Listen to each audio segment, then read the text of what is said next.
नमस्ते सर्वेभ्यः। Namaste. Let's start with 3 ohms.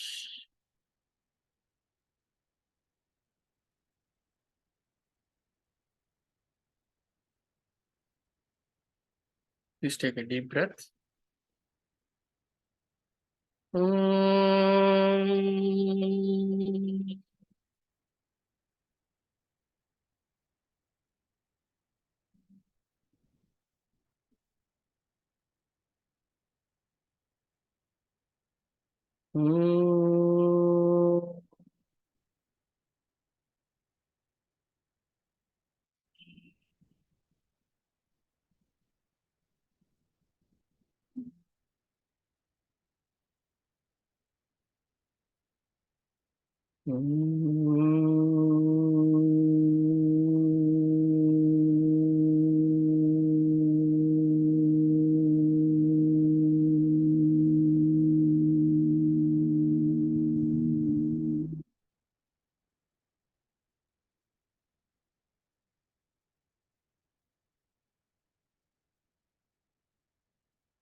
Prabhatam Sarvebhyah. Namaste, Namo Namaha, depending on where you are. Kranti is here. Hold on 1 second, let me get the sutras. Yeah, good morning, everyone. Namaste. Go ahead, Kranti. Yeah.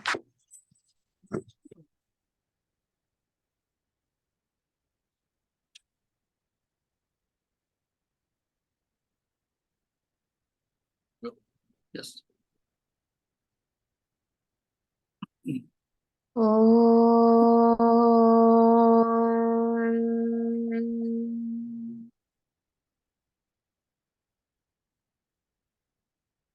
योगेन चित्तस्य पदेन वाचां मलं शरीरस्य च वैद्यकेन योपाकरोत्तं प्रवरं मुनीनां पतञ्जलिं प्राञ्जलिराणतोऽस्मि आबाहुपुरुषाकारं शङ्खचक्रासिधारिणम् सहस्रशिरसं श्वेतं प्रणमामि पतञ्जलिम् श्रीमते अनन्ताय नागराजाय नमो नमः। अथ साधनपादः तपः स्वाध्याय ईश्वरप्रणिधानानि क्रियायोगः समाधिभावनार्थः क्लेशतनुकरणार्थश्च अविद्या अस्मिता राग द्वेष अभिनिवेशाः क्लेशाः अविद्या क्षेत्रम् उत्तरेषां प्रसुप्त तनु विच्छिन्न उदाहरणाम् अनित्य अशुचि दुःख अनात्मसु नित्य शुचि सुख आत्मख्यातिः अविद्या दृग्दर्शनशक्त्योः एकात्मता इव अस्मिता सुखानुशयी रागः दुःखानुशयी द्वेषः स्वरसवाही विदुषोऽपि समारूढः अभिनिवेशः ते प्रतिप्रसवहेयाः सूक्ष्माः ध्यानहेयाः तत्वृत्तयः क्लेशमूलः कर्माशयो दृष्टा अदृष्टजन्म वेदनीयः सति मूले तद्विपाको जात्यायोर्भोगाः ते ह्लादपरितापफलाः पुण्यहेतुत्वात् परिणाम ताप संस्कार दुःखै गुणवृत्तिविरोधाश्च दुःखमेव सर्वं विवेकिनः हेयं दुःखमनागतं द्रष्टृदृश्ययोः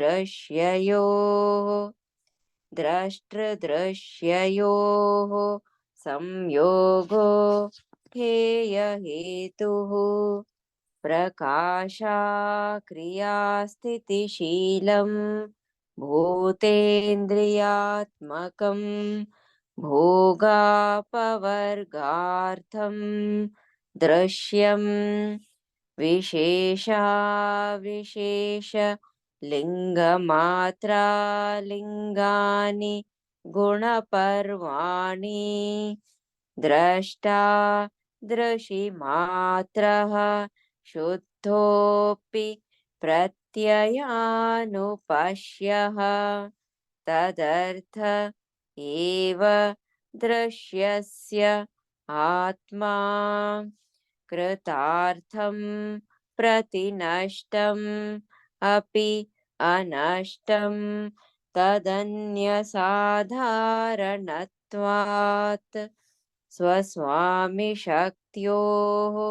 स्वरूपोपलब्धिहेतुः संयोगः तस्य हेतुः अविद्या तद्भावात्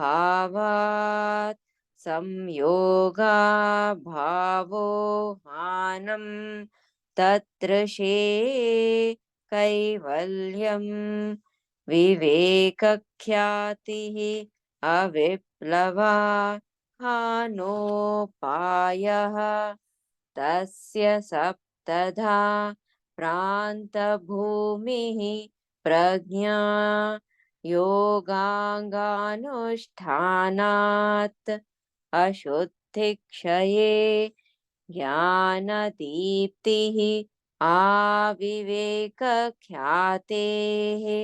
यम नियम आसन प्राणायाम प्रत्याहार धारणा ध्यान समाधयः अष्टौ अङ्गानि अहिंसा सत्य अस्तेय ब्रह्मचर्य अपरिग्रहाः यमाः जाति देश काल समय अनवच्छिन्नाः सार्वभौमाः महाव्रतं शौच संतोष तपः स्वाध्याय ईश्वरप्रणिधानानि नियमाः वितर्कबाधने प्रतिपक्षभावनं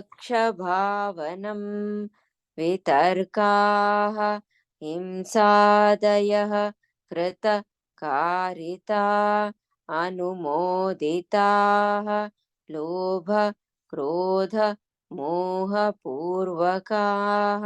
मृदु मध्य अधिमात्राः दुःख अज्ञान अनन्तफलाः इति प्रतिपक्षभावनम् अहिंसा प्रतिष्ठायां तत्सन्निधौ वैरत्यागः सत्यप्रतिष्ठायां क्रियाफल आश्रयत्वम् अस्तेय प्रतिष्ठायां सर्वरत्न उपस्थानं ब्रह्मचर्य प्रतिष्ठायां वीर्यलाभः अपरिग्रहस्थैर्ये जन्म कथं था संबोधः शौचात् स्वाङ्गजुगुप्सा परैरसंसर्गः सत्त्वशुद्धिः सौमनस्य ऐकाग्रय इन्द्रियजय आत्मदर्शन योग्यत्वानि च सन्तोषात् अनुत्तमः सुखलाभः कायेन्द्रियसिद्धिः अशुद्धिक्षयात् तपसः स्वाध्यायात् इष्टदेवताः स्वाध्यायात् इष्टदेवता संप्रयोगः समाधिसिद्धिः ईश्वर प्रणिधानात् स्थिरसुखमासनं प्रयत्नशैथिल्य अनन्तसमापत्तिभ्यां ततो द्वन्द्वानभिघातः.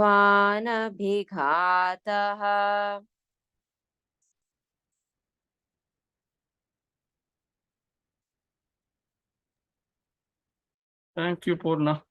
Mistake.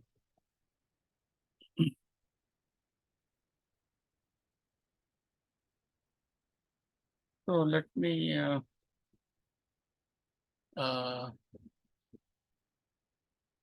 let's quickly review this from the point of view of Ashtanga Yoga, from where we started off on Ashtanga Yoga. So we said that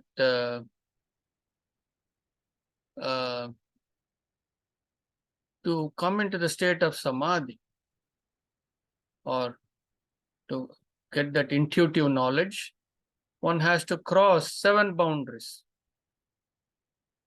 So, and in crossing the 7 boundaries, there are going to be 8 parts.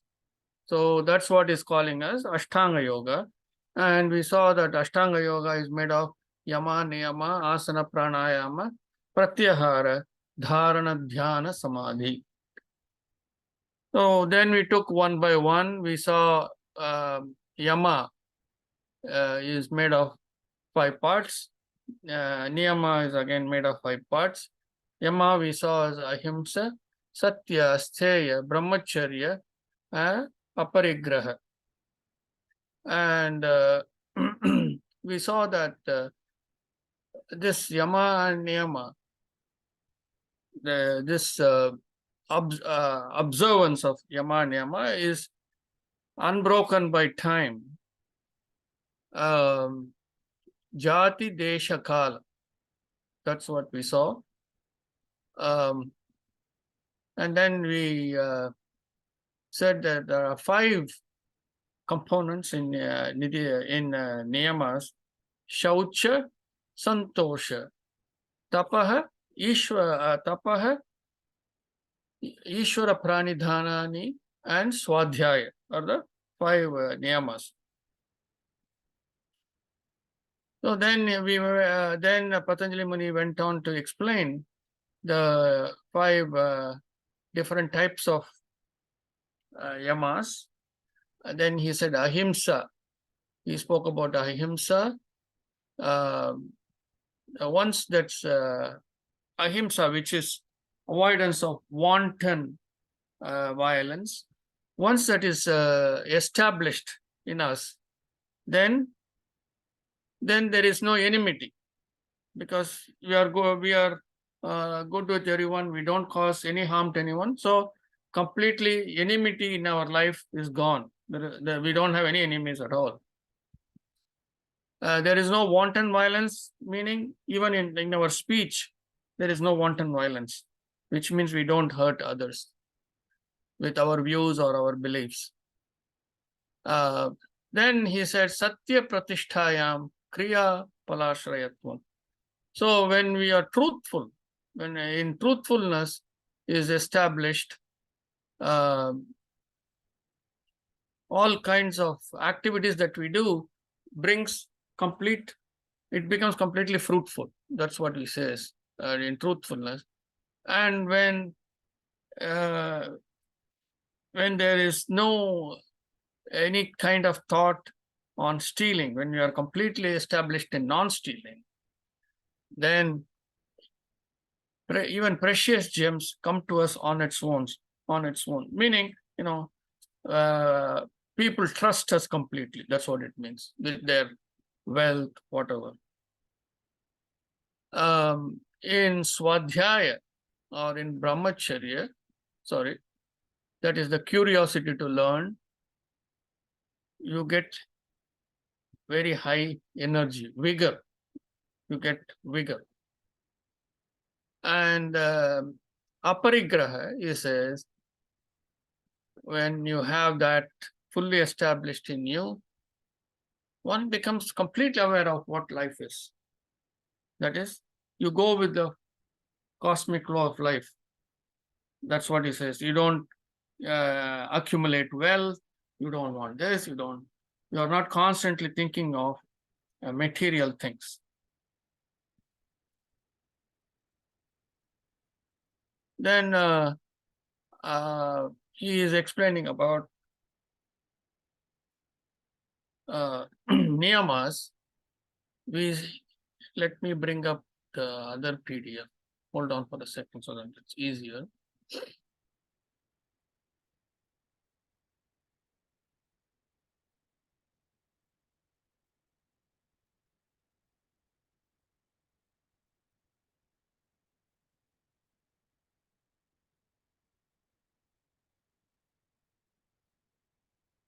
Okay.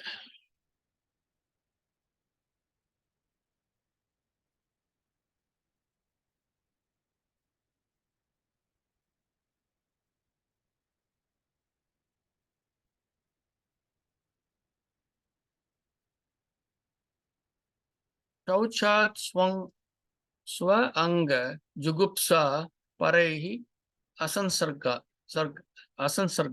That's what we saw last week, where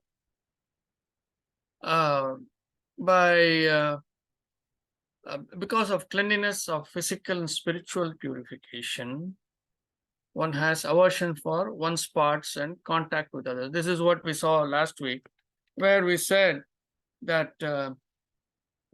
this cleanliness is also to cleanse not only the external part of the body, the external, just the physical part, but also it is the cleanliness of the internal of us. Meaning, when we take people who are engaged in ceremonies and things like that, during the time of the ceremony, if they have to answer a nature's call, they'll go and then quickly dump a couple of buckets of water on their head or take a quick shower, and then they will come back. Meaning, they consider even their own body parts as impure.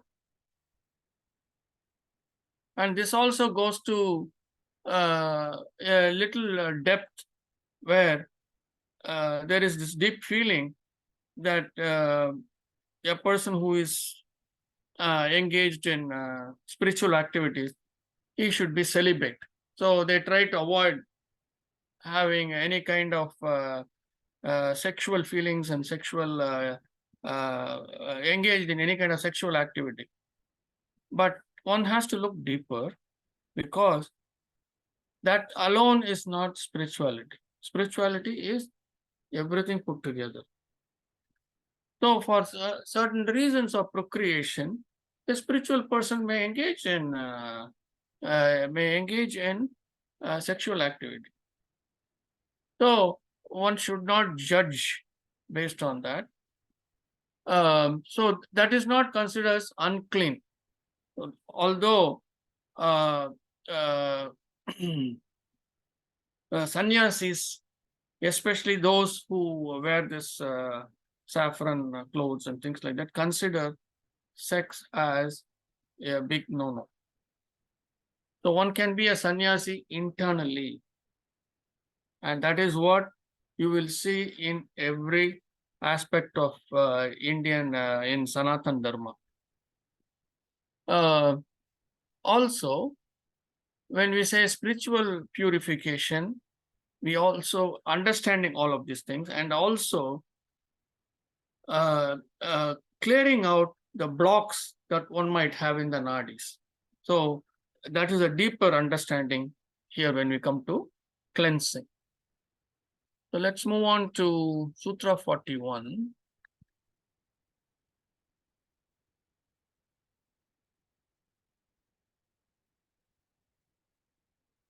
Sattva Shuddhi Saumanasya Ekagra Indriya Jaya Atma Darshana Yogatvani Cha. Sattva Shuddhi Saumanasya Ekagra Indriya Jaya Atma Darshana Yogatvani Cha.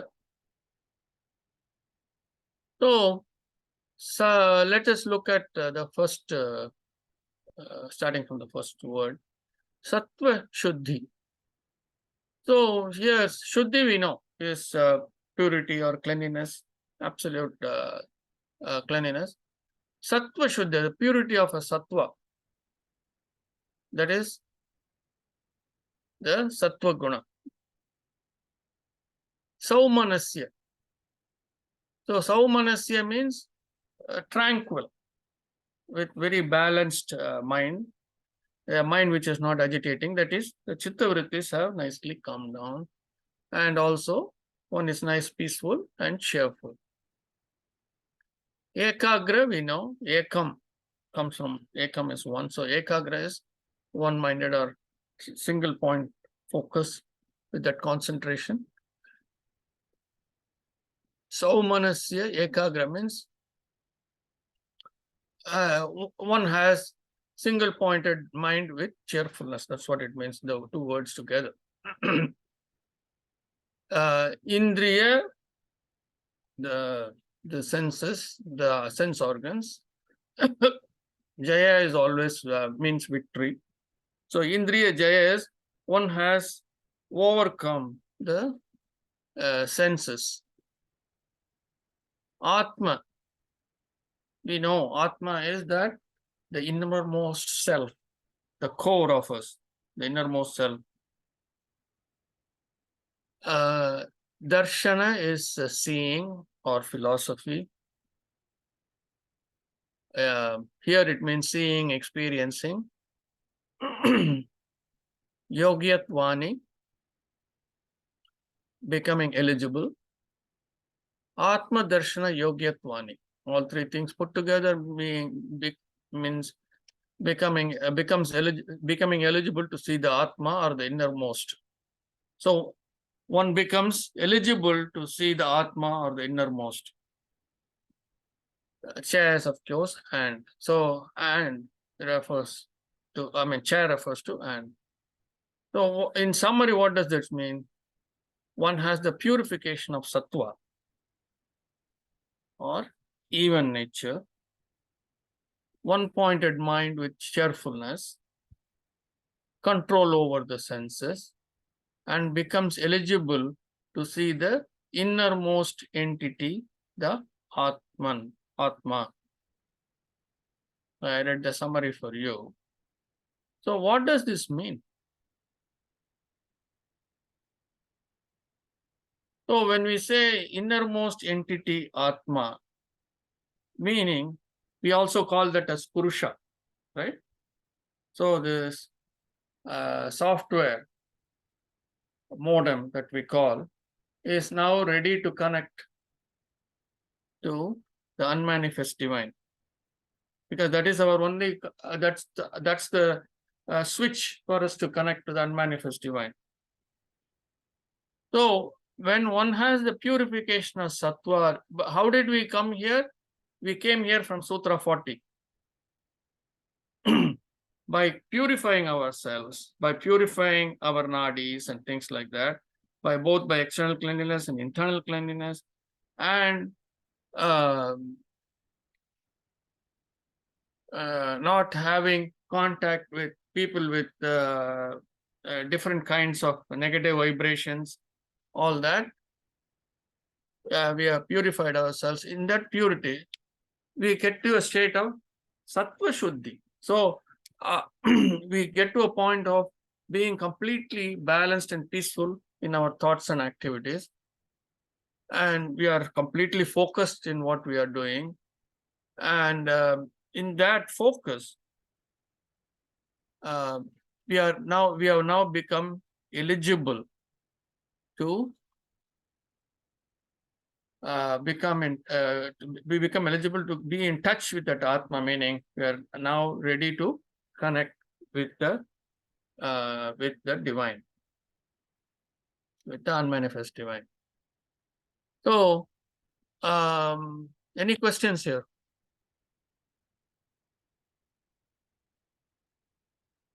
Any questions?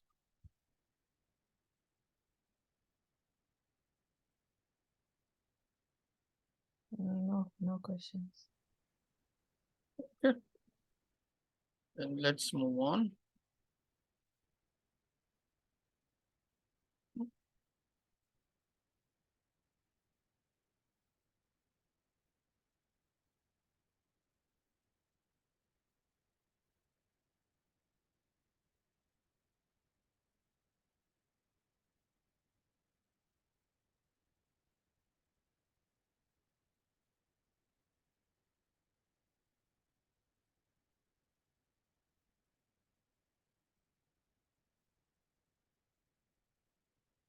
So 42. Now he is going to define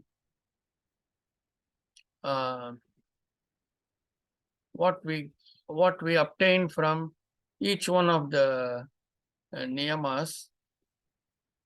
So let's see.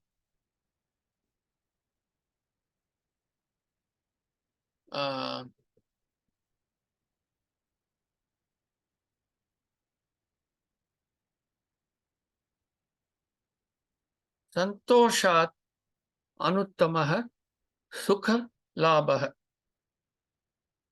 So he's saying labha is gain, right? Santoshat, because of contentment. This is one of the niyamas. So because of contentment, anuttamah is that which cannot be exceeded, or highest, or the greatest, however you want to call it, supreme. Sukha is happiness, the feeling of goodness. Labha, sukha is gain. So what do you gain by observing, by being in santosha? So what you gain is because of contentment. When you are contented, when you feel contented, you have absolute happiness. By contentment is gained supreme happiness. Just think of it. When you don't have these kinds of desires to have this, have that, etc., it always is happiness. Only when there is this expectation of wanting this, wanting that, that happiness takes a backseat. With me? Yes, sir. Okay. Kaya indriya siddhi ashuddhik kshayat tapasah. So now next is trying to explain what is tapas. So we have already seen, right? Tapas, what is tapas? We saw in Kriya Yoga. So he says, Kaya Indriya Siddhi. Kaya is our body. Indriya, again we know it is the senses. Siddhi. Siddhi means ready, or accomplished or success of an activity, all that. Kaya Indriya Siddhihi. So mastery or optimization of the body and the senses. That's what it means. Kaya Indriya Siddhihi. When you have attained the mastery, Siddhi is mastery. When you have attained that mastery of optimizing the body. So what that really means, we'll see as we go on. Ashuddhi chaye tapasah. Ashuddhi is impurity. Chaye, shayat. Shayat is because of wearing away or elimination of, that is getting rid of. Ashuddhi chayat, meaning by wearing away of the impurities. So by doing tapas is what? That deep meditation. By doing tapas, we have already seen in Kriya Yoga in Sutra 1 and 1, I think. We said tapas. Tapa is heat. Tapa means heat.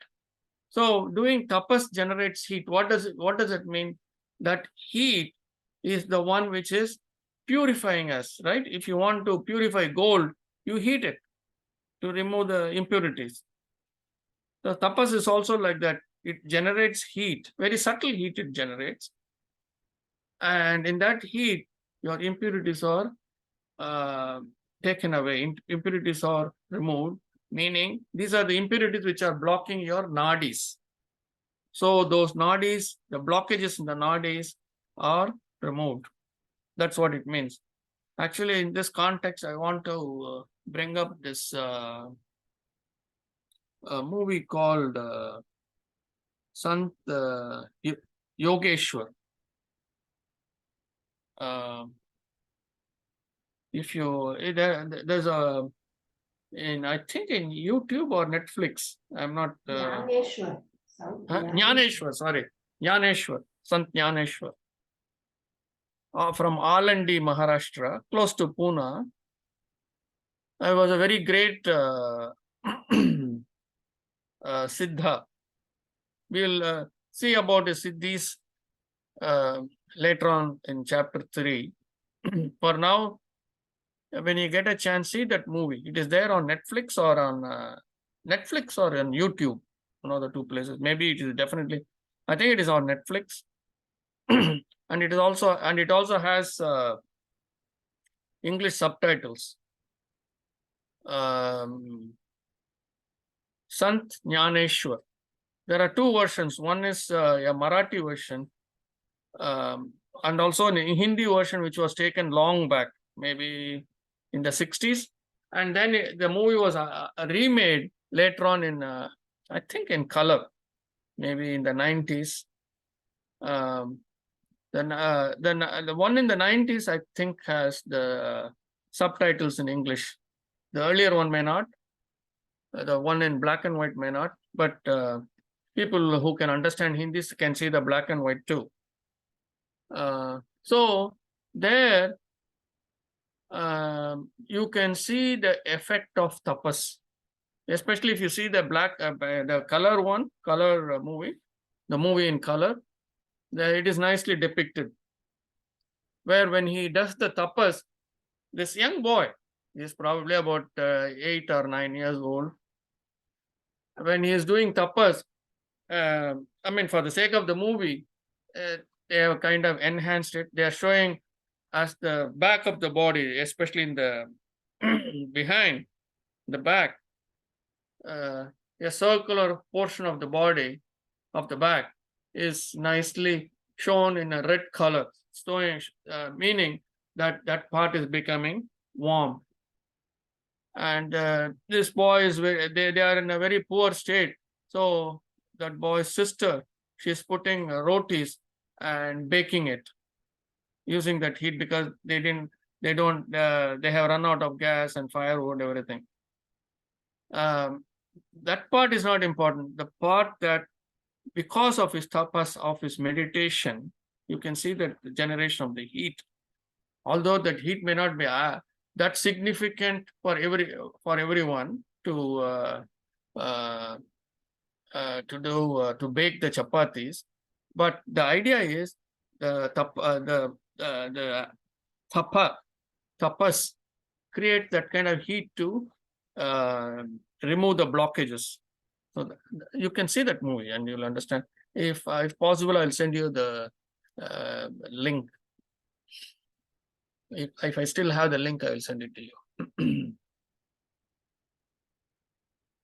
So this is what we are talking about tapas. So in tapas, you wear away the impurities. The impurities are removed or taken away, just like how you heat gold and silver and other metals, precious metals, to remove impurities.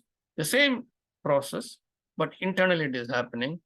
And by doing that, what happens when you take the impurities of the gold, the gold becomes more ductile, right? It can be beaten in, it can be drawn into very thin wire to make jewelry, correct? So similarly, by removing these blocks, your body becomes more optimized. Your body becomes gets more energy. It is able to function more effectively and more efficiently. So that's what this sutra is talking about. Any questions?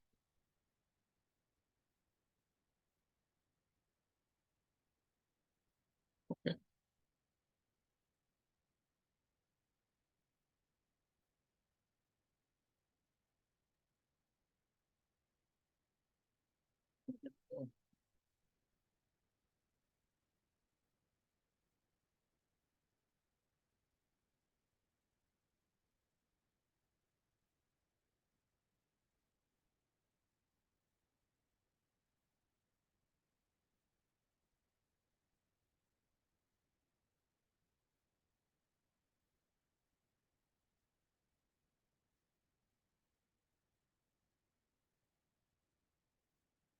Okay. Swadhyayad Ishtadevata Samprayogah. So from self-study, Swadhyayad we have seen, right? We have seen earlier in Sutra 1, we said Kriya Yoga is made of 3 parts. And in that we saw Swadhyaya, Ishvara Pranidhanani. We saw all those 3 we saw. So from self-study, Ishtadevata, our Ishtadevata, our own Deva whom we pray to or whom we are attached to, you can kind of invoke that Devata at will. And here one has to understand, not just by reading and understanding, but by the deep study and great understanding, and also by the use of a mantra, a seed mantra. So in that seed mantra, in the deep meditation, one can place your prayers, invoke your Ishta Devata, and have your questions answered. That's what it means. Questions answered, or any difficulties to be taken care of, all that.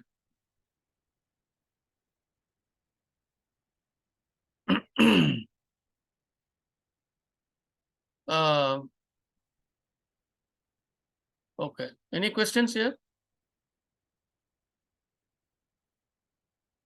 No. samadhi siddhihi ishara pranidhanat. So samadhi we know, that is that connectivity to the divine, the highest state. Pranidhanat. So by complete devotion or surrender to the divine, which we have seen, Ishvara Pranidhanat, we have seen in Sutra 123 in chapter 1. So by complete surrender to the divine, the samadhi state is achieved. That's what he's saying here. So he has explained all the niyamas, the 5 niyamas he has explained, and what that can bring us. Because we are still in the state of knowing, wanting to know what is labha for us, right? We are still in that labha calculation, so we want to know. So he is giving you what is that you will get spiritually, what is that you are going to attain, not monetarily, but spiritually what you are going to attain.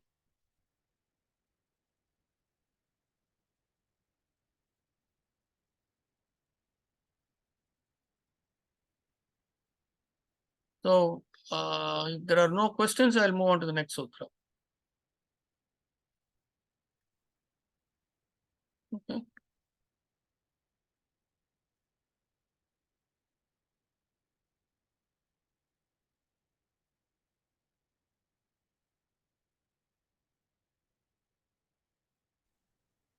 So we have seen, now we are slowly moving into the next part of Ashtanga Yoga. So we have seen completely, we have seen Yama and Niyama, the 5 Yamas and the 5 Niyamas. Now he is saying for the first time, he is going to talk about asana. There are only 3 sutras in the whole of Patanjali Yoga Sutras. There are only 3 sutras which refer to asanas. So the first one is Sthira Sukham Asanam. Sthiram is being stable in equilibrium without moving. That is Sthiram. Sthiram is established. In Tamil we say Sthiram. Sthirama iru we say. Be firmly established. That's what it means. Sukham. We know Sukha comes from Sukha, where it gives you that happiness, pleasure, all that, without any kind of discomfort. Asanam is that posture, that asana. So, what is the meaning of asana? When we say, oh, she is doing asana, or he is doing asana, asana means Sthiram and Sukham. Asana means it should be stable. The posture that you're holding should be stable, without moving, without trembling, without being uneasy, and that all, which also gives you complete happiness and pleasure, and being without any kind of discomfort or agitation or pain, those kinds of things. Because when you say happiness, pain cannot be there, right? So this is the meaning of asanam. Meaning, as you can see here, he is providing a little bit of so he says alignment of energy flow is necessary for being still and with ease, and alignment of body is necessary for energy flow. Energy flow is necessary for being still and with ease, and it's therefore an implication considering the next 2 sutras. So the next 2 sutras will tell you, by being still and being aligned with the back, the spine being aligned, all that is part of the sutra. It's saying, but the thing being aligned, so that helps in the flow of energy without any kind of obstruction. So next sutra, Prayatana Shaitilya Ananta Samapati Sati Samapati Bhyam. Samapati we have seen this Samapati, correct? Samapati we saw in chapter 1. Samapati means complete absorption. Remember, people, Samapati, we start the state of Samapati. And we saw from Samapati, we came to Savitarka Samapati, Nirvitarka Samapati. And from there, we came to Savichara and Nirvichara. Remember?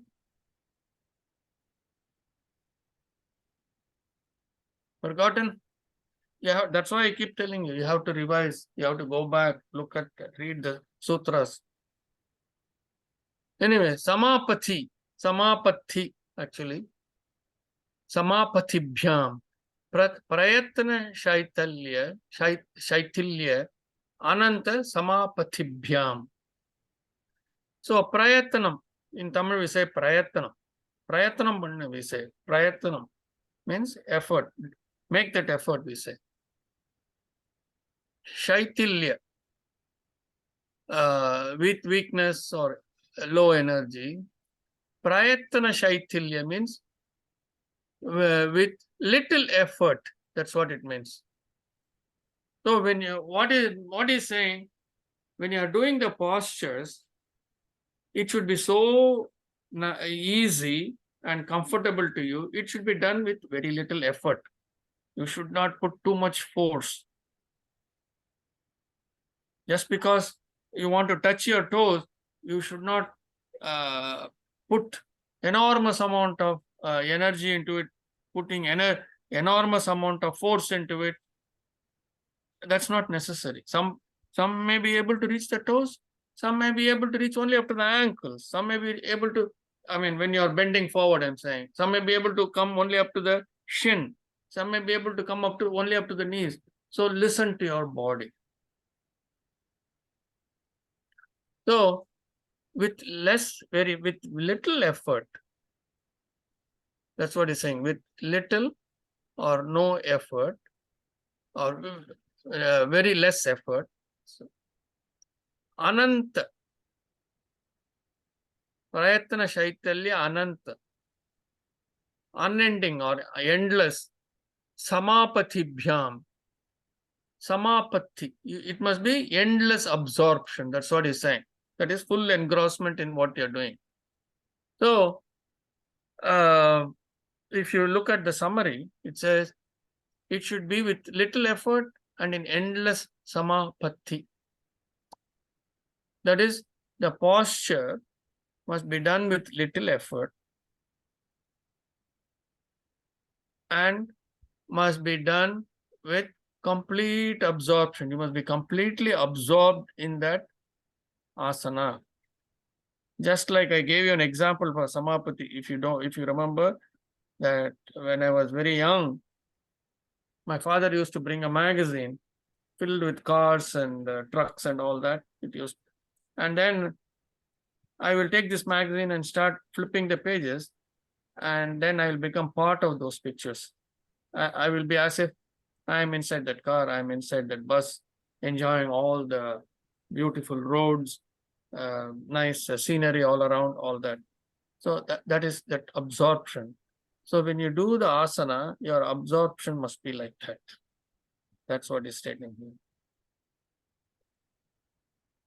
So with that, we'll move on to the next. Any questions here?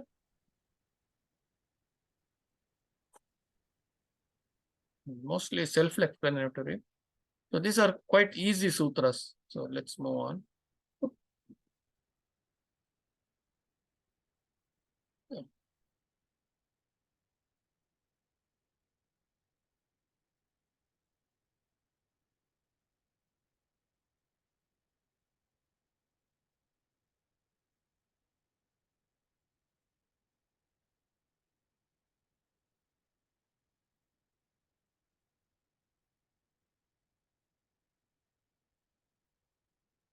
Tato dvandva anabhigataha. Tato dvandva Anabhigata. So let's look at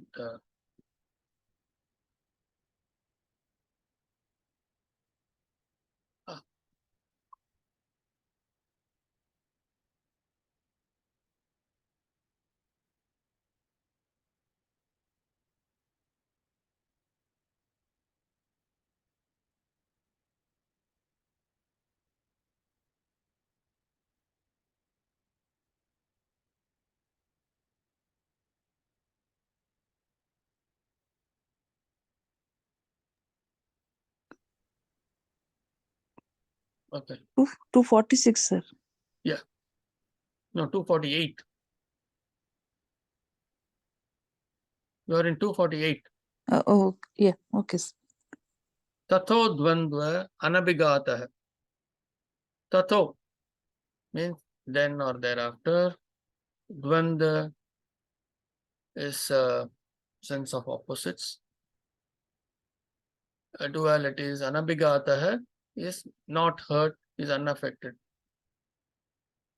So here he says, then one is not affected by the sense of opposites. So let's see what he says a little bit in a detail. Let's see what he says in here in 28.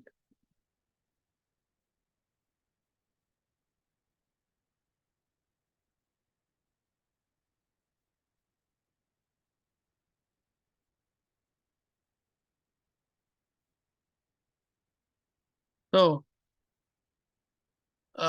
when we are completely absorbed, what he says is the sense of opposites like cold and heat, etc., does not affect us. Or in other words, he says, in order to be engrossed, the mind must be fully focused in it. It is not like riding an exercise bike or going on a treadmill or whatever, but fully engrossed in it. That's what this real meaning is in this.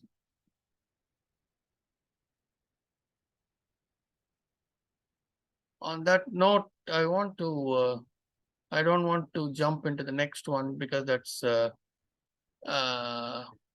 next set of sutras will start next week. Any questions so far?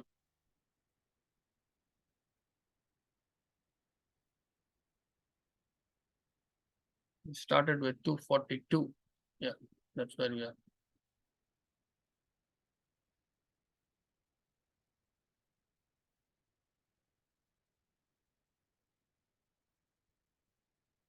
Everyone is quiet.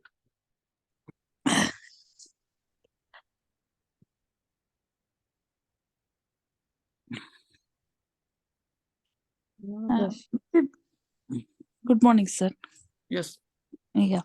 Because of this, meaning of this 48 sutra, we see a lot of sadhus and saints in whatever in peak winter season also. No, I'm not talking about US. In India, when it is very cold, like people like me will wear sweaters they will go without a shirt. Maybe because of that achievement or that sadhana. Yes. Mhm. See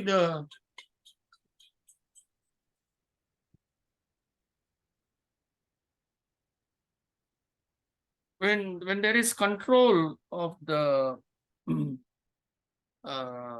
vibrations, when the nadis open up, then you have control of the vibrations.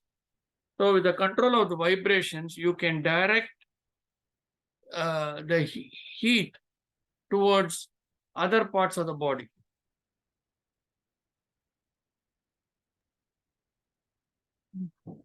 Yes. So if you feel that your feet are cold, then you can direct the heat towards the feet. If you feel that your fingers are getting cold, you can direct the heat to your fingers. So that comes with the nadis getting completely cleared. And with the nadis getting completely cleared, then you because the vibrations you get control over the vibration. That is really what is pratyahara. It means getting control over the vibrations or the flow of energy in the body. Although pratyahara is at a lower level, they say control the senses. It really means control of the vibrations in the body. And that happens only when the nadis have fully opened up. And that with that kind of control, you can control the heat or cold going to different parts of the body. And that's probably what some of these monks are doing, or the sannyasis that you see are probably doing that.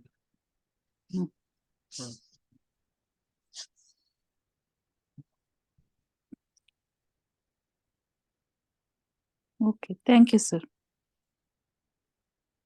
So, as the nadis open up, as these energy channels, that's what they are, right? The communication channels open up, these things will manifest. These things happen.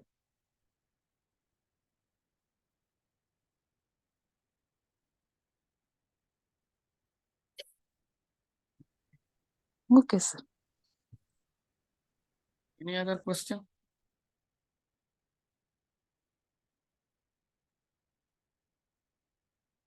So next weekend, I think we'll finish chapter 2, and then either October 8th or 15th, I think.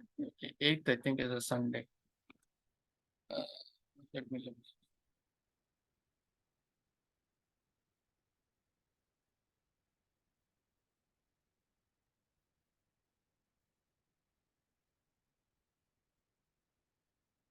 Eighth and 15th both are Sundays. Yeah. So either 8th or 15th, Dr. Rajan will be with us. So whatever questions you have in chapter 2 or in chapter 1,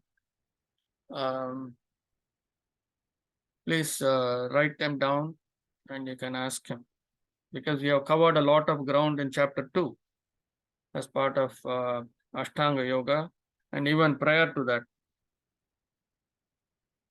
So all your questions, whatever doubts that you have, please write them down and you can ask. So this is an opportunity for you. There is a question here. Let's see. Granted. Okay. Oh, here also there is a footnote here. It's part of the asanas. Vyasa in his commentary suggests, if you look at here, he says Padmasana, Virasana, Badgasana, Swastikasana, Dandasana, Sopashrayam. Then he says Prayanka Krauncha Nishadanam, Hasti Nishandanam, Ushtra Nishandanam. So these are the various asanas Vyasa has suggested. So most of you will know what is Padmasana, Virasana. I don't know what Badgasana is. Swastikasana, by the name I'm understanding that I have never done Swastikasana, Badgasana. Dandasana, yes, I know. Sopa Shrayam. Sopa is actually steps. Sopa means steps. So Sopa Shrayam has something to do with that. The rest of the things I don't know what they are. Hasti Nishandanam. Hasti is the upper part of the body. Pada Hastasana, we say. Ushtra. Ushtra is camel, actually. So there is an asana, Ushtra asana, there is. So Ushtra Nishandanam, I don't know what is Nishandanam means. So we'll have to look at all those things and see what they are. But does not mean that everyone has to do all the asanas. You do asanas that gives you comfort and that which you can hold without difficulty. And the whatever we have seen that the three sutras that he has spoken about with respect to asanas is to keep our alignment while going into deep meditation, because you have to sit for a long time. So that's why he has spoken about asanas. These are the only three sutras and asanas, because only by keeping your back straight and keeping the spine straight, the energy flow is unobstructed. Yeah. Okay.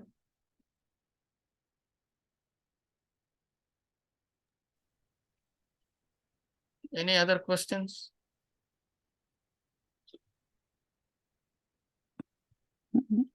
One small question, sir. You said I saw this Jnaneshwar movie in Google. They have that movie in online. Regarding that Swamiji or saint, the heat will be created behind his head in the form of the circle. You said Not in the head, the back. behind the head. Not in the head. On the back. Oh, on the spinal kind. Yes. Oh, okay. Somewhere in the between upper and mid back. Oh, okay. In that movie, they are showing like that. It's not necessary for everyone, it will be like that. Oh, but Okay. For everybody, heat will be generated, or because in Sahaja The Yoga- heat could, see, don't think by putting your finger on that you will feel the heat. No. The heat is subtle. It is a subtle heat. In that movie, they are showing like that. Maybe because of his control, he was able to put all his energies, like we saw the sutra, where the one can move the heat and cold to different parts of the body. Maybe he did that. But in Sahaja Yoga, when we do some there are couple of 8 steps are there. Where after finishing the steps, if you put your hand on the top of the head, they say you feel cold. So is there any significance, like after doing meditation or yoga, we feel hot or cold, or both same kind of thing? Is hot, cold, all those things, let it happen on its own. Means you have to feel only cold or hot, like that? Any significance is there, or whatever? As far as I know, in tapas, you will feel it internally. You should feel it internally. It's not that touching something to feel it. Maybe for some people you may be able to touch and feel it, but by and large you will feel it internally.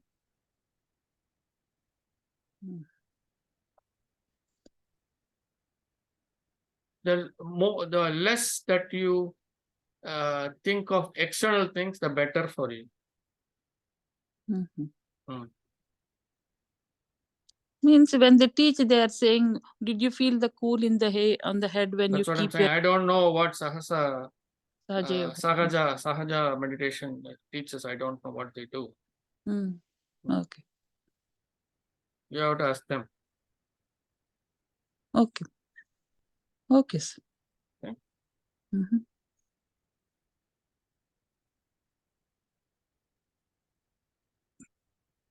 Thank you. Any other questions? Otherwise, I'm going to wind up the session. No questions. Thank you. No questions. Thank you. No questions. Everyone, please work on that video that I sent.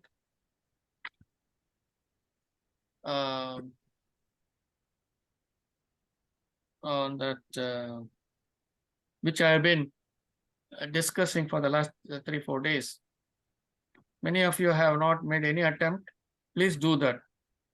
Only in making in spending time on videos like this and some assignments, you can get deeper into Patanjali Yoga Sutras. The understanding will become deeper. And you have to apply the sutras. Don't write your own commentary. You can write your own comments, but it has to be supported with sutras. Here we are talking about Patanjali Yoga Sutras. So anything that you state must be supported by that. Writing your own beliefs and assumptions, that's not going to help.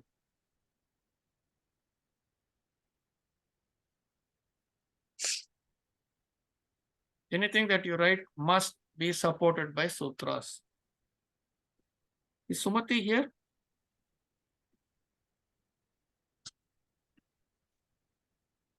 Sumati, Not here. no sir, no sir.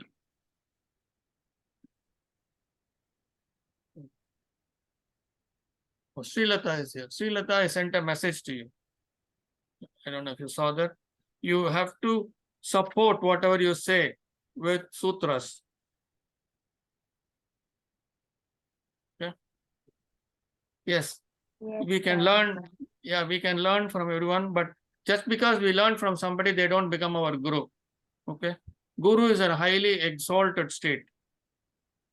Yeah. So you must get out of all these belief systems and assumptions. Okay. When I say the unmanifest divine is the guru, when you say guru means how highly exalted state it must be. Mm. But then Guru comes in various forms, right? God comes to you. The divine comes to you in various forms, right? Not To teach everyone you. becomes a guru. That's all I'm trying to tell you. Okay, okay. Yes. You have to apply the sutras. Hmm. Hmm. Okay. Start sutra, I think No, 25 or 26. Patanjali is like one form of teaching by a person. Same way, I would say Krishna was also a self-realized sage. He's indeed a human being, right, who walked this earth. But he's also a self-realized sage. That's why we got the teachings in Bhagavad Gita from him. Who said he is not self-realized? Did anyone say that he is not self-realized? No, she said he is self-realized. Huh? She said he is self-realized. Yeah, no. Did anybody say, did I state that Krishna is not self-realized? So when he is self-realized, he's in identification with the unmanifest divine. He may have that. So if you ask, can he protect the unmanifest divine? Divine actually nourishes. So it is indeed like wrong to think that if you pray to Krishna, then you will get only good things, right? Because according to your karma, you will get whatever is destined for you in your prarabdha. What is surrender, Gita? Yeah. Surrender, you shouldn't like worry about anything that is happening, and you should be in complete acceptance of whatever happens because it comes That's from. all I'm saying. Surrender Yeah, means that is true. accepting the cosmic flow, correct? Yeah, that's true. Right? Yeah. Surrender means that. When you say that I am a bhakta of Sri Krishna, what does it mean? So I'm accepting the cosmic flow, correct? correct. See, the problem is like people are in different levels, right? Forget about people. Okay. Forget about people. It should always be me. Yeah. For me, surrender is like you have to be in complete acceptance with what comes Forget to you. about people. So, how am I in this? That is what is important. When we generalize, it is very easy. We can just move away from reality. So, when we say surrender, means we accept the cosmic flow of things. Only in that complete surrender is bhakti. Bhakti means complete surrender, acceptance. So when you say I have surrendered, where is the questioner saying, give me this, give me that, protect me? Where does that come from?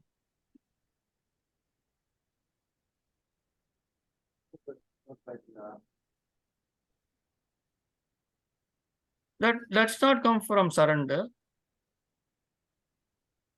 Does it? Yeah, it doesn't. It does not. It comes from that avidya. It comes from that klesha. Give me this, give me that comes from that raga, correct? Raga dvesha. It comes from the desire. Give me this, give me that, protect me. All that comes from there. What is this protection? Give me long life. Yeah, all that. I should not be affected. All my wealth should remain as is. All this. So all that is all materialistic things. And it comes from that avidya. Doesn't acceptance to that level make us lazy? Like we sort of start accepting everything. We don't do what our duty is. Isn't doing our duty the most important thing? Yeah, you will do your duty. You will do your duty with complete acceptance.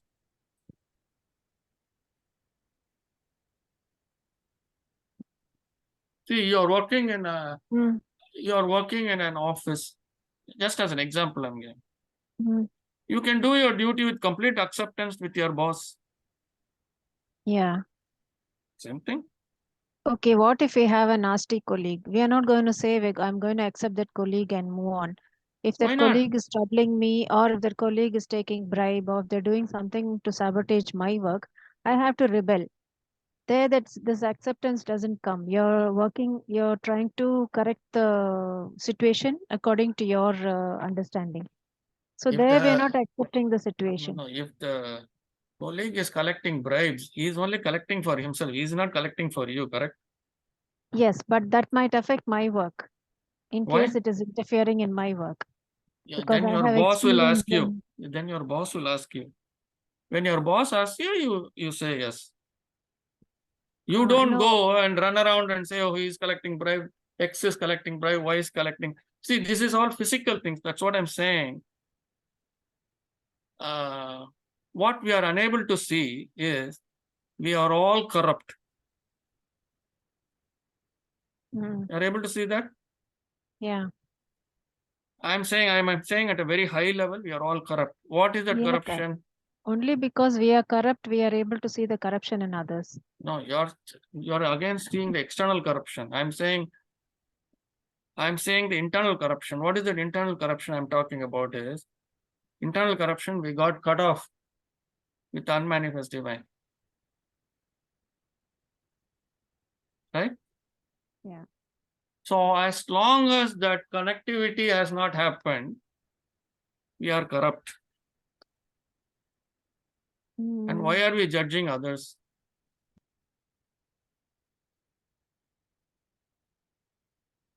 As long as the connectivity is not there, we are corrupt. We are making decisions. Whereas with that connectivity, what decision we should make, we are not probably making the decision because that connectivity, that communication is not there. You understand what I'm saying? Where I'm coming from? Yeah, So, I can understand that. But when something wrong is happening in front of our eyes, do we just ignore it? Did we not read a sutra? Yes. Apunya, we read. When unvirtuous things are happening, move away from them. Move away from them. That is the recommendation. Have moderation in life. Move away from them. Ignore them. Mind your business. There will be people who will question those things. In the spiritual quest, if you start getting into all those things, you cannot evolve. That's what it means. Why is that there is Brahmanas, Kshatriyas, Vaishyas, and Sudras in Varna Dharma? They have their own duties to the society. They have their own kind of thinking, which Thinking takes them to capacity, do, which makes them do what they have to do. The Kshatriya is there to protect the land, and if you take the king and ministers, they are like the politicians, good politicians, But to protect the people, Krishna was a Kshatriya only. He gave the Bhagavad Gita. How is that?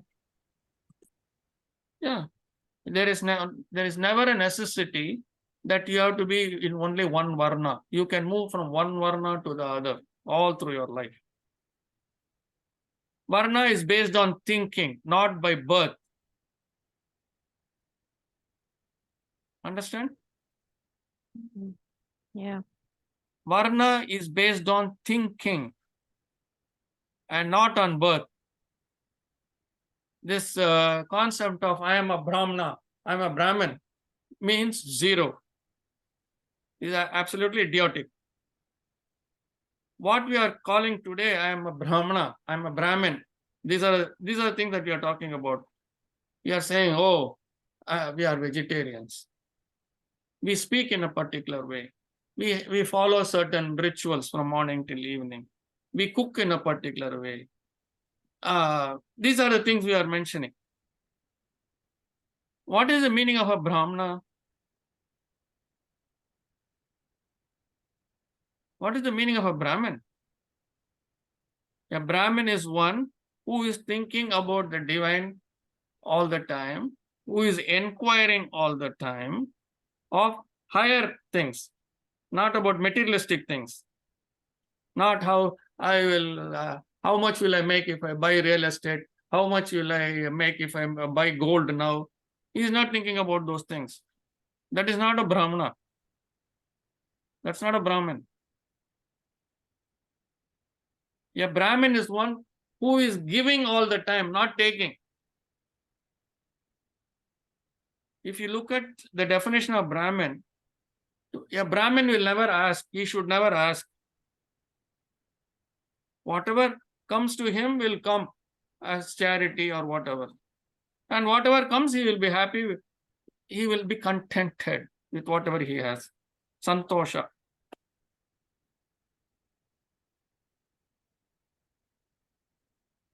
So we have to evaluate.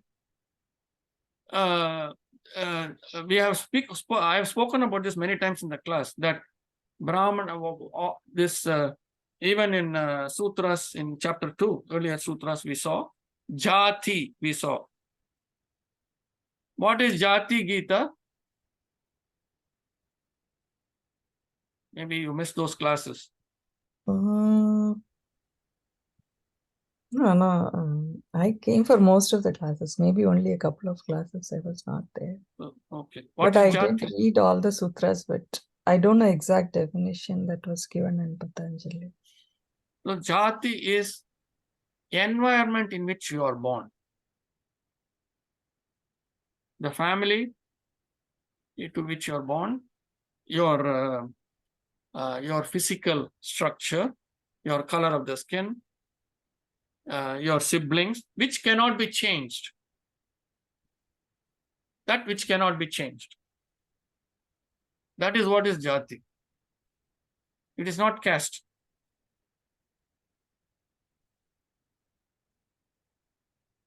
You chose as a chitta, you chose that you want to be born in a particular family. And that's why you came into that family. You don't remember that. That's a different thing.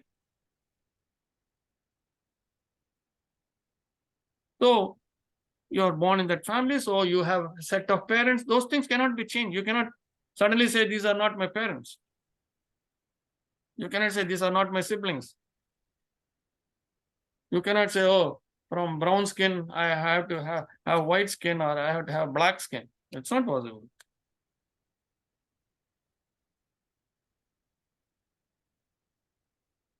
Features. Forget about plastic surgery and all that. Just like that, we cannot change. What we can change is our thinking can be changed. The chitta vrittis can be got lost, or it can be burnt away.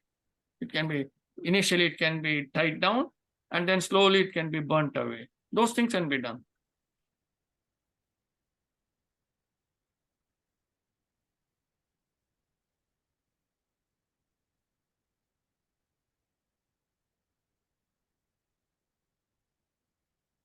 So going back to that earlier question, so at no point of time ever did I say that Sri Krishna was not an evolved soul, or he was not enlightened. I never said that in any way.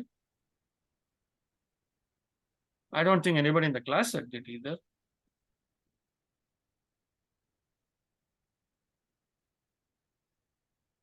Enlightenment itself is a very subjective thing.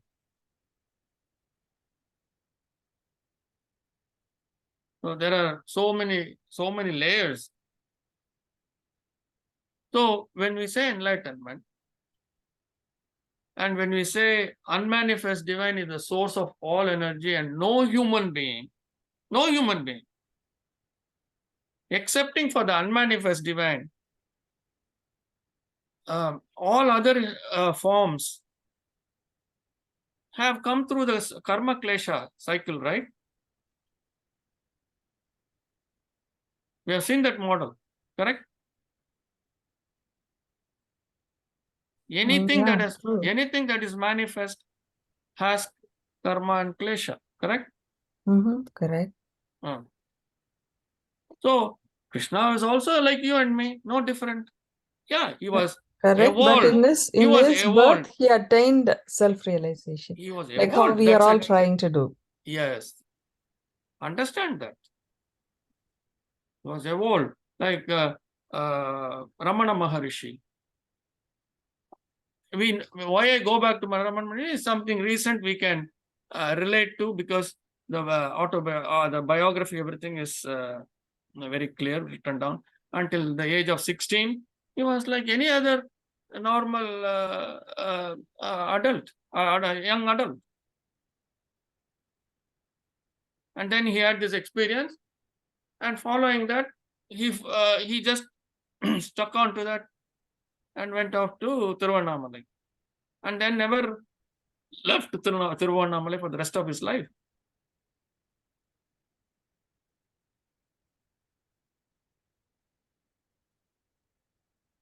So that kind of an opportunity, with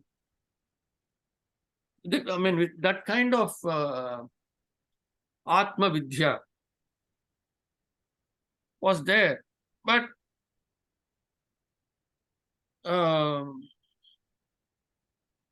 if Ramana Maharishi had not chosen to go away from home, then where is the question of getting that complete connectivity with the divine? There wouldn't have been. There is an opportunity there also to go this way or that way.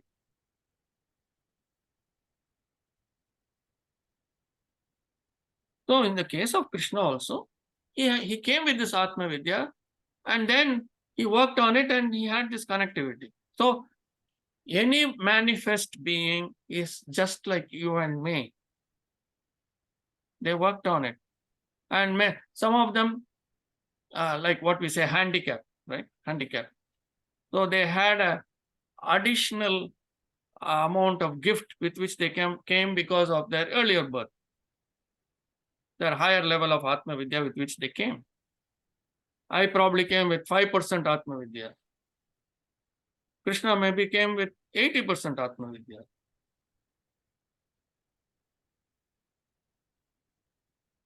And he was able to quickly turn on and connect. So 5% to 80%, there's a 75% handicap for me. Right?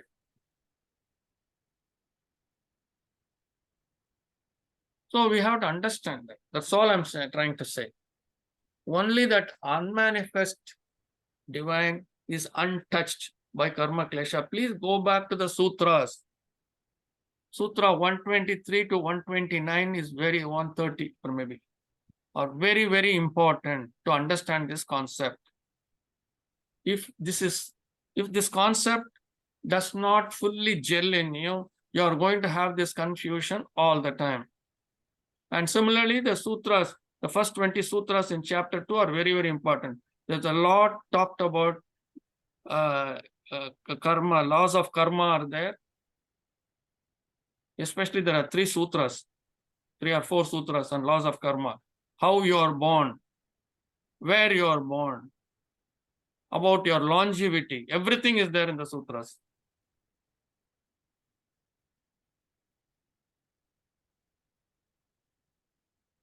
So you have to go back and read and understand and digest.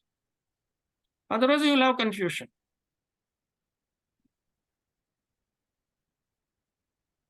Digesting and reflection. Deep reflection is needed. If you don't reflect, and if it has to, each sutra must become your own truth. It will become your own truth only if you do homework. Only if you reflect on it.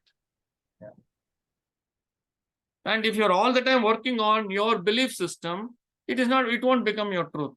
You have to let go of your belief system. You have to become open.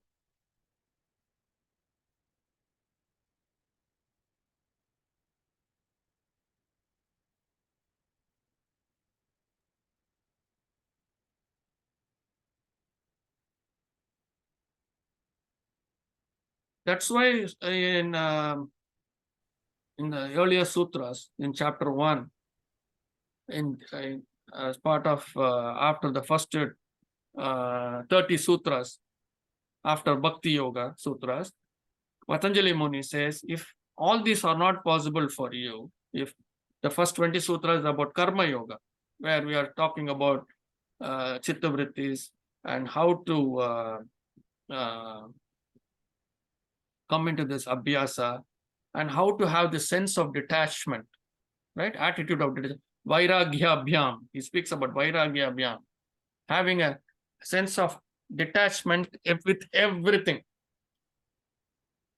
So he said, if that is not possible, then do this Bhakti Yoga. Have complete surrender. And if that is not possible, and he says, most of humanity is not possible. Sadharanatvat. For common people, both are not possible. I understand that, he says. I understand that. Why is that? Because we have diseases, we have mental inertia, we have carelessness, alasya, he says, carelessness.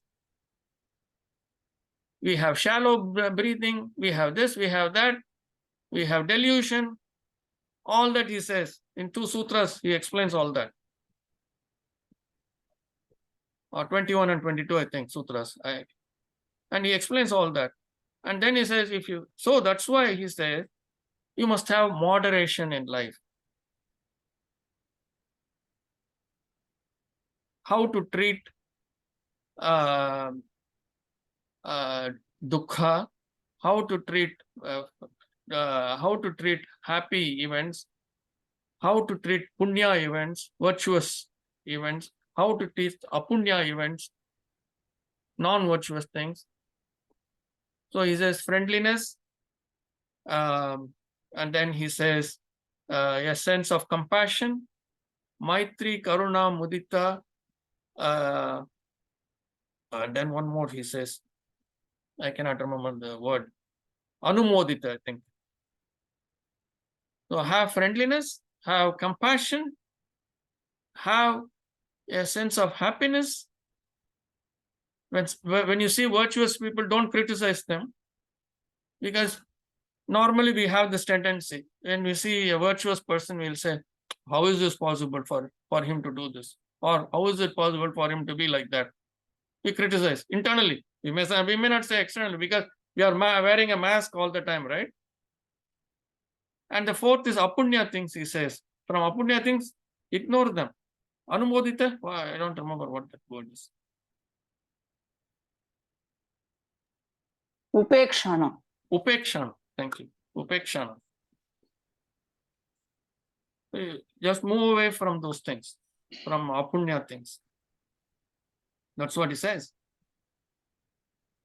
So, and then he says, okay, if you are not able to do this also, then he gives various options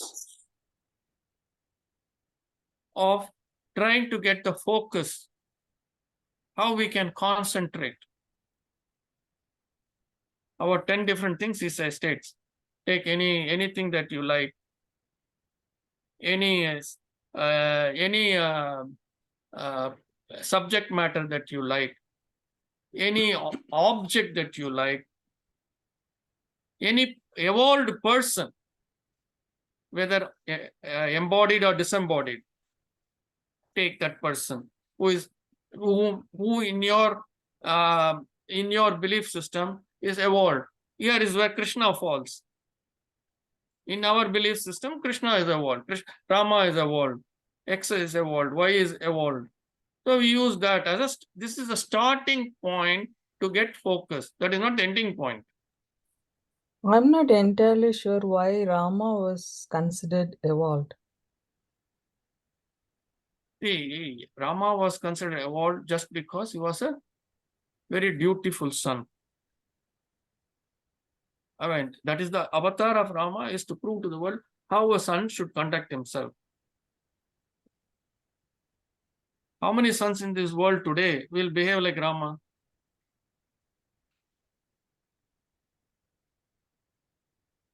Anyways, there are many things. If your belief system does not accept Rama, whatever belief system, if you accept Krishna, okay, take Krishna, doesn't matter. But this is a starting point. My belief system accepts, but if you consider him as an avatar, right? But then, according to Patanjali, you're saying that no birth is special. Every birth is like a. I am not saying that. Okay. I am not saying that. Patanjali is saying that. And the sutras he is given to support that. Yes.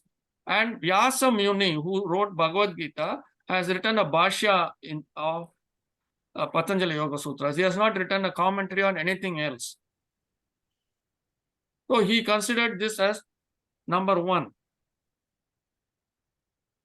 Because Yoga Sutras have nothing to do with religion. There's nothing to do with Hindu religion. It is applicable to any religion if they are open. And he is not saying about Saivites, Vaishnavites, nothing, none of those categories. It is completely open. Even an atheistic person can understand the sutras by saying he may not accept the concept of God, but it can be easily replaced with the concept of cosmic energy. And an atheistic person will not have a problem with that.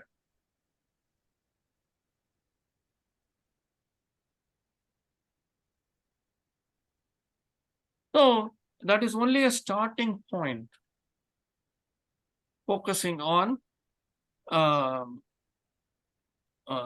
Vita Raga. That's what he says. Vita Raga means a person, a soul, embodied or disembodied, Vita Raga, where the person is bereft of desires. Those kinds of persons is what one should focus on. He's giving that recommendation, where he says you can focus on that person. But this is a starting point. That's not the ending point. People, most of Hindus start and end there. You start there because to get a focus point, you start there. But then you have to move to a higher level. Meaning from there you have to get to the connectivity to the unmanifest divine. Then you become your own guru. Because when I say you become your own guru, in that connectivity, you get answers to your questions. That's why I say you become your own guru. You don't become guru to others. Forget about that.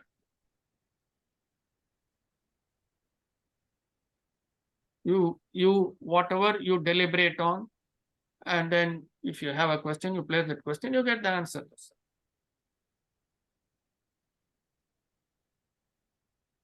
We studied about all this in chapter 1, and we are going to read some more as we go along. Okay? So chapter 1 has described a lot, has given a lot of introduction.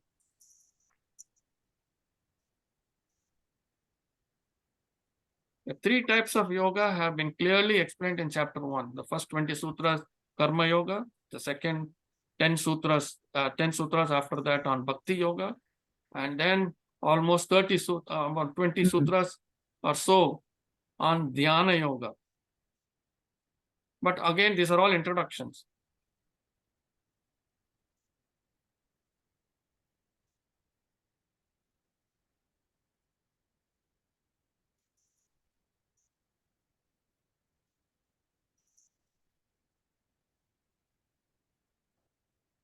Okay?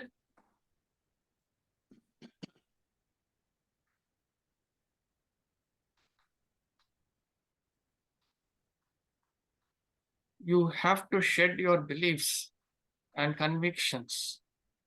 You have to work on it. As long as you have beliefs and convictions, it's difficult to move forward. I also came from that. I also came from beliefs and conviction. At some point of time, I was ready to shed them. Because that will only hold you back. It will not allow you to evolve.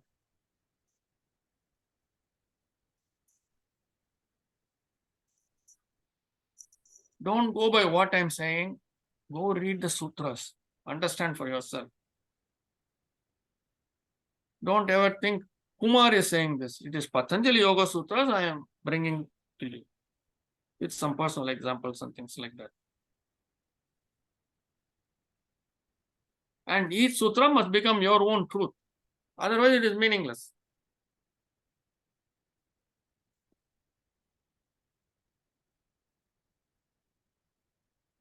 Okay? On that note, namaste to all of you. I'll see you next week. This Wednesday, Thursday, we have the tutorial. Right? Yeah. Namaste. Thank you, sir. Namaste. Namaste. Say thank you.